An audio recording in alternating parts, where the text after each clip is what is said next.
very, very grateful to His Excellency Mr. Ehsan Iqbal for giving us this opportunity today on the birthday of Quaid-e-Azam Muhammad Ali Jinnah to speak on his life, his struggle, his work, and his greatest achievement, which is the nation state of Pakistan.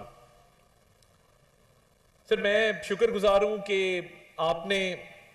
आज ना सिर्फ इस programme का इनकाद किया बल्कि इस programme से जो मुस्बत नताइज मुरत्तब होंगे, और मैं मेजॉरिटी यूथ की यहाँ पे देख रहा हूँ, कायद की ज़िंदगी को समझने में, कायद के अफकार को समझने में और कायद के विजन को और उनके जो प्रिंसिपल्स थे उनको समझने में हमें बहुत आसानी होगी। मैं अपने आप को इस काबिल नहीं समझता कि मैं इस मौजू पे बहुत ज़्यादा रोशनी डाल सकूं, मगर मैं चंद मारूजात अपनी ज़रूर पेश करूंगा कि 1876 में वज़ीर मैंशन कराची में पैदा होने वाले मोहम्मद अली जिन्ना की ज़िंदगी के जो 3 प्रिंसिपल्स थे यूथ को लेके, that is hope, determination and Perseverance, ये तीनों चीज़ें उन्होंने अपनी जिंदगी में किस तरह अपनाई। फॉर अ मोमेंट अगर आप सोचें कि जब वो 1892 में पहली अप्रेंटिसशिप करते हैं लंदन में जाके, he was only 16 years old. और मैं इस पे यूथ की तवज्जो चाहूंगा कि आप सोचें कि 16 साल का एक बच्चा जो कराची से लंदन जाता है और लंदन में अप्रेंटिसशिप करता है, और अप्रेंटिसशिप के दौरान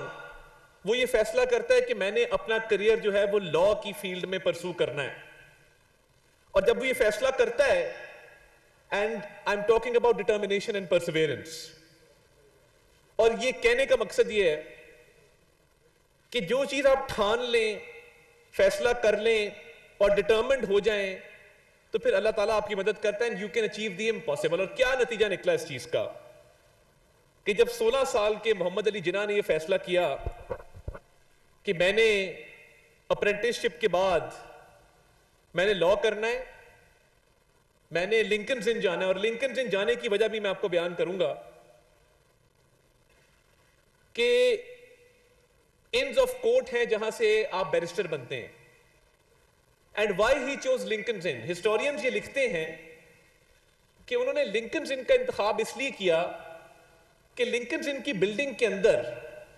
जिन लॉ गिवर्स के नाम इंस्क्राइब्ड हैं, लिखे हुए हैं, उसमें हजरत मोहम्मद सल्लल्लाहु अलैहि वसल्लम का नाम भी एज अ लॉ गिवर वहां पे लिखा हुआ है। That was his reason for choosing Lincoln's Inn to become a barrister. और उसका नतीजा क्या निकलता है कि 19 साल की उम्र में कायद-ए-आज़म मोहम्मद अली जिन्ना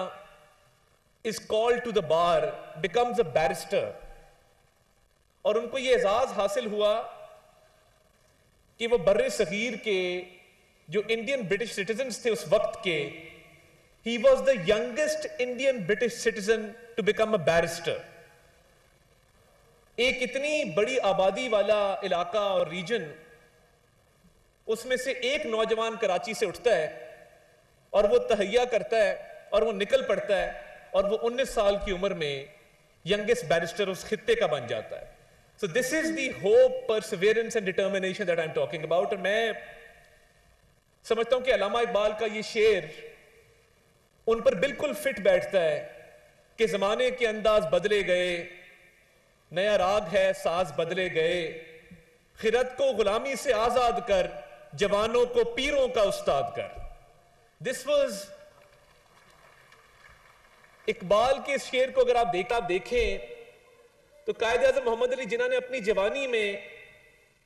वो कुछ अचीव किया जो आजकल के नौजवान शायद बहुत लेट सोचते हैं उसके बारे में। एंड माय आर्ग्यूमेंट इज कि coming from an affluent merchant family, having all the luxuries in life, having a status in society,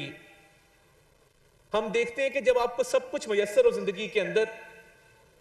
तो आप स्ट्राइव नहीं करते, आप स्ट्रगल नहीं करते।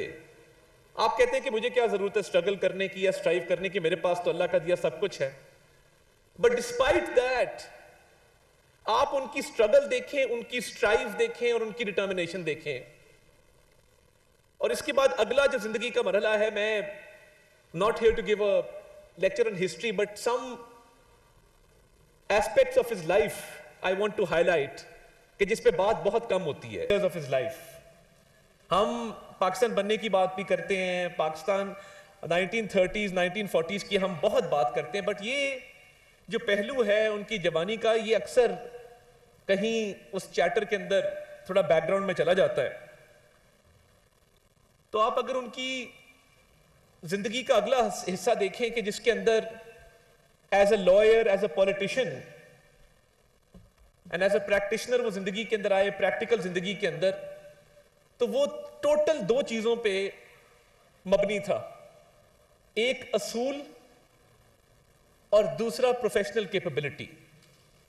जब असूलों की बात आई तो आप जब हिस्ट्री स्टडी करेंगे तो आपको यह चीज नजर आएगी कि कांग्रेस से जब उनकी राहें जुदा होती हैं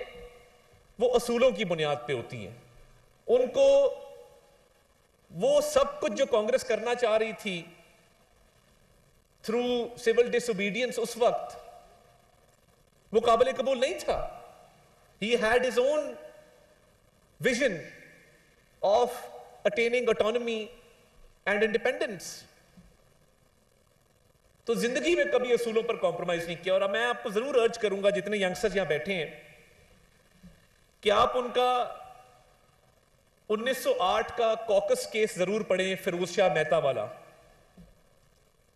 एडेसन साहब, ये लोकल गवर्नमेंट का एक केस था और वही हुआ कि 16 लोगों का एक पैनल बनता था जो इलेक्ट होते थे, and Firoz Shah Mehta was elected every time, but the European caucus decided कि इस दफा हम 16 का पैनल ऐसा देंगे कि फिरोज शाह मेहता जो है वो आउट हो जाएंगे और वो लोकल गवर्नमेंट में बंबई की कॉरपोरेशन में इलेक्ट नहीं हो सकेंगे। और इसका नतीजा क्या निकला कि जो 16वां कैंडिडेट इलेक्ट हुआ, उस 16 के पैनल में उनकी कंपनी के कुछ कॉन्ट्रैक्ट्स थे जो बॉम्बे की म्यूनिसिपल कॉर्पोरेशन ने उनको अवार्ड किए हुए थे। There was a conflict of interest and Feroze Shah Mehta being a barrister himself, उन्होंने वो केस मोहम्मद अली जिन्ना को as a young budding lawyer दिया और वो केस ना सिर्फ उन्होंने जीता बल्कि वो मेंबर डिस्क्वालीफाई हुआ और फिरोज शाह मेहता को जो है बॉम्बे की कॉर्पोरेशन में बहाल किया गया। So this is the kind of professional competence जिस वाहिद केस ने उनको, ही रोज टू प्रोमिनेंस। उसके बाद तो लाइन लग गई और जब एडवोकेट जनरल बंबई ने उन्हें कहा कि आप हमारे चेंबर में काम कीजिए, उन्होंने काम किया और शुरू के 6 माह के बाद उन्होंने कहा कि हम आपको पक्की पोजीशन ऑफर करना चाहते हैं and we will be paying you 1500 rupees a month. तो उन्होंने ये ऑफर ठुकरा दी ये कहते हुए कि ये मैं इस तरह का वकील बनना चाहता हूं कि 1500 रुपए तो मैं एक दिन के कमा लिया करूंगा, आप मुझे 1 महीने के ये ऑफर कर रहे हैं। So this was the kind of determination जब प्रोफेशनल कॉम्पिटेंस की बात आती है। और मैं ये जरूर कहना चाहूंगा कि एक एस्पेक्ट ये भी है कि जब उनको for his parliamentary performance as a parliamentarian knighthood offer किया गया 1925 में लॉर्ड रीडिंग की तरफ से, तो उन्होंने वो ऑफर ठुकराई और उन्होंने कहा कि I would prefer to be called plain mister Jinnah. और नाइटहुड ठुकराना उस वक्त मेरा ख्याल है बहुत कम ये ट्रेंड था कि कोई नाइटहुड को भी ठुकराए। और फिर बाकी इट्स पार्ट ऑफ हिस्ट्री कि साइमन का पाकिस्तान आना, जिन्ना की ऑपोजिशन,